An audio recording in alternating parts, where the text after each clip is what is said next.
আমাদের বিক্ষোভ ইনকিলাব জিন্দাবাদ, ভারতের ছাত্র ফেডারেশন দিচ্ছে না। শ্রমিক করের ছেলে মেয়ের সাথে এসএফআই লড়ছে। গত 9 অক্টোবর মধ্যশিক্ষা পর্ষদ ত্রিপুরার মাধ্যমিক এবং উচ্চ মাধ্যমিক পরীক্ষার 6টা ক্যাটাগরিতে তাদের ফি বাড়িয়ে দিয়েছে এক সাংবাদিক সম্মেলনের মধ্য দিয়ে।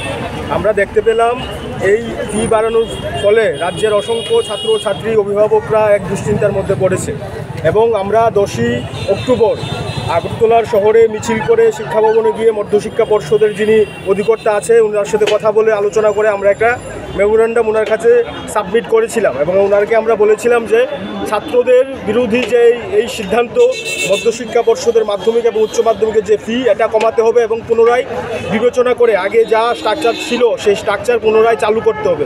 এবং আমরা ওনাকে 7 দিনের সময়সীমা বেঁধে দিয়ে এসেছিলাম যে আমরা এই 7 দিনের মধ্যে যদি ছাত্রদের স্বার্থে কোনো সিদ্ধান্ত না হয় তাহলে আমরা পুনরায় আবার এসএফআই মাঠে নামতে বাধ্য হব। এই মোতাবেক আমরা আজকে এসএফআই ডাকে আজকে আমরা প্রতিবাদ মিছিলে সামিল হয়েছি। এই মিছিলে শুধুমাত্র আমরা শহর এবং শহরতলির যারা ছাত্র কমরেড নেতৃত্বরা আছে তারাই আজকের এই মিছিলে সামিল হয়েছি।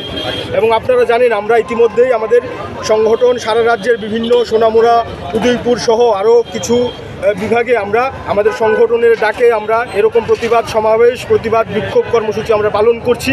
এবং আমরা সরকারের কাছে জানাতে চাই, এই পর্ষদের কাছে আমরা জানান দিতে চাই যে শিক্ষার মধ্যশিক্ষা পর্ষদ যেভাবে ফি নির্ধারিত কোটার থেকে অনেকটা বাড়িয়ে নিয়েছেন, দ্বিগুণ তিন গুণ হারে, এটা যদি অবিলম্বে প্রত্যাহার না করেন তাহলে আমরা সারা রাজ্যে আরও বৃহত্তর আন্দোলনের জন্য আমরা ঝাঁপাবো এবং ছাত্রদের স্বার্থ রক্ষার জন্য এসএফআইয়ের আন্দোলন আরও তেজি হবে। আপনার পরিচয়টা দিয়ে দেন। আমি সৃজন দেব, এসএফআইয়ের রাজ্য সম্পাদক।